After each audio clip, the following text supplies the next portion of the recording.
ଏହି ଭିଡିଓରେ ଫଲ୍ଗୁ ପାଠର ପ୍ରଶ୍ନୋତ୍ତର ଆମେ ଡିସ୍କସନ୍ କରମୁ।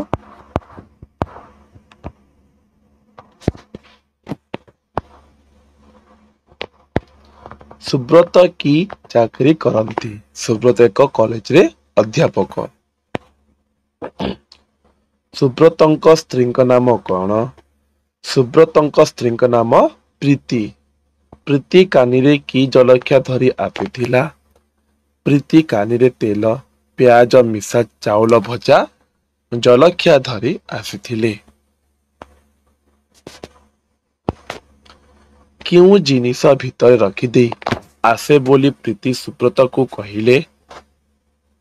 ସୁବ୍ରତଙ୍କ ଉଦ୍ଦେଶ୍ୟରେ ରଖିଥିବା ଚାଉଳ ଭଜାକୁ ଭିତରେ ରଖିଦେଇ ଆସ ବୋଲି ପ୍ରୀତି ସୁବ୍ରତଙ୍କୁ କହିଲେ।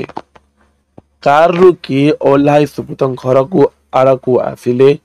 କାରରୁ କ୍ୟାପ୍ଟେନ ମହାପାତ୍ର ଓହ୍ଲାଇ ସୁବ୍ରତଙ୍କ ଘର ଆଡ଼କୁ ଆସିଲେ। ମହାପାତ୍ରଙ୍କ ସ୍ତ୍ରୀଙ୍କ ନାମ କଣ? ମହାପାତ୍ରଙ୍କ ସ୍ତ୍ରୀଙ୍କ ନାମ ପୂରବୀ। ମହାପାତ୍ର କେଉଁଠାରେ ଘର ରଖିଛନ୍ତି? ମହାପାତ୍ର ମାଡ୍ରାସରେ ଘର କରିଛନ୍ତି। ମହାପାତ୍ରଙ୍କ ଝିଅର ନାଁ କଣ? ବେବି।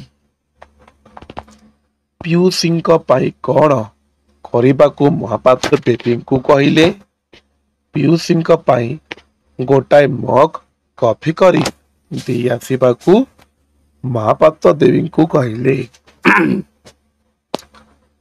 ମହାପାତ୍ର କେଉଁଠାରୁ କାର ଡ୍ରାଇଭିଂ କରି ଆସୁଥିଲେ? ମହାପାତ୍ର ମାଡ୍ରାସରୁ କାର ଡ୍ରାଇଭିଂ କରି ଆସୁଥିଲେ।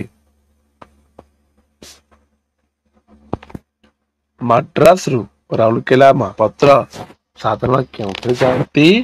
ପ୍ଲେନରେ। କଟକରେ ସୁବ୍ରତଙ୍କ କଥା ତାଙ୍କର କାହିଁକି ମନେ ପଡ଼ିଲା? କଟକରେ କାଠଯୋଡ଼ି ପୋଲ ଉପରେ ଗାଡ଼ି ଗଲା ବେଳେ ବେବି ଯେତେବେଳେ ଏଇଟା କଟକ ବୋଲି କହିଲା ସେତେବେଳେ ମହାପାତ୍ରଙ୍କ ସୁବ୍ରତଙ୍କ କଥା ମନେ ପଡ଼ିଲା। ବେବିର ସନ୍ଧ୍ୟାବେଳ ଖାଦ୍ୟ କଣ ଥିଲା? ଖାଦ୍ୟ ଫଳ ଓ ଫୁଲ ଥିଲା।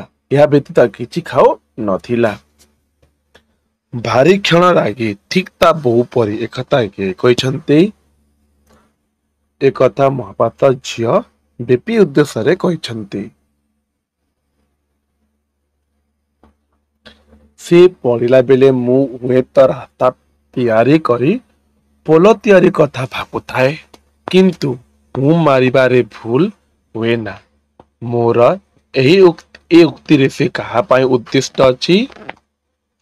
ସେ ପଡ଼ିଲା ବେଳେ ମୁଁ ହୁଏତ ରାସ୍ତା ତିଆରି କି ପୋଲ ତିଆରି କଥା ଭାବୁଥାଏ, କିନ୍ତୁ ମୁଁ ମାରିବାରେ ଭୁଲ ହୁଏ ନା। ମୋର ଏହି ଉକ୍ତି ସେ ପୂରବୀ ପାଇଁ ଉଦ୍ଦିଷ୍ଟ।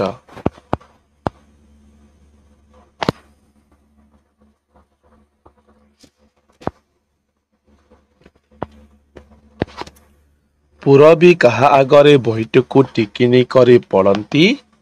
ପୂରବୀ ନିଜର ସ୍ୱାମୀ ମହାପାତ୍ରଙ୍କ ଆଗରେ। ପୂରବୀ କାହାକୁ ଦେବତା ସଦୃଶ ଦେଖୁଥିଲେ?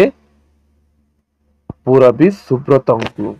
ବେବିଙ୍କୁ ଆଣିଲେ ତାଙ୍କୁ ନେଇ ଆସିପାରିଥାନ୍ତେ ଏକଥା କିଏ କହିଛନ୍ତି? ପ୍ରୀତି ମହାପାତ୍ର ବାବୁଙ୍କୁ କହିଛନ୍ତି।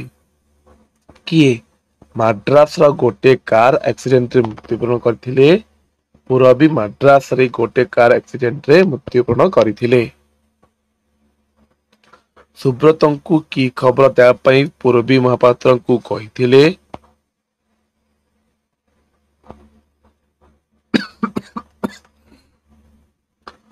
ବିବାହ ପୂର୍ବରୁ ପୂରବୀ ସୁବ୍ରତଙ୍କ ପାଖକୁ ଯେଉଁ ପ୍ୟାକେଟଟି ପଠାଇଥିଲେ ତାର ଅସମ୍ମାନ ଯେପରି ସେ ନ କରନ୍ତି ଏ ଖବରଟି ସୁବ୍ରତଙ୍କୁ ଦେବା ପାଇଁ ପୂରବୀ ମହାପାତ୍ରଙ୍କୁ କହିଥିଲେ। ପୂରବୀ ମୋର ସହପାଠିନୀ। ଏହା କାହାର ଉକ୍ତି? ସୁବ୍ରତଙ୍କର। ବିବାହର ଠିକ୍ ପୂର୍ବରୁ ପୂରବୀ ସୁବ୍ରତଙ୍କ ପାଖକୁ ପ୍ୟାକେଟରେ କଣ ପଠାଇଲେ? ଗାଢ ନେଳି ରଙ୍ଗର କମଳାଟିଏ। ସୁବ୍ରତ କେଉଁ ରଙ୍ଗର କମଳା ଲେଖୁଥିଲେ? ସୁବ୍ରତ ପୁରବୀଙ୍କ ଠାରୁ ପଠାଇଥିବା ନେଲି ରଙ୍ଗର କମଳା ଲେଖୁଥିଲେ। କଲମଟି ବିକି ଦେଇଥିବାରୁ କିଏ କାନ୍ଦି ଉଠିଲା? କଲମଟି ବିକି ଦେଇଥିବାରୁ ପ୍ରୀତି କଇଁ କଇଁ କହି କାନ୍ଦି ଉଠିଲା।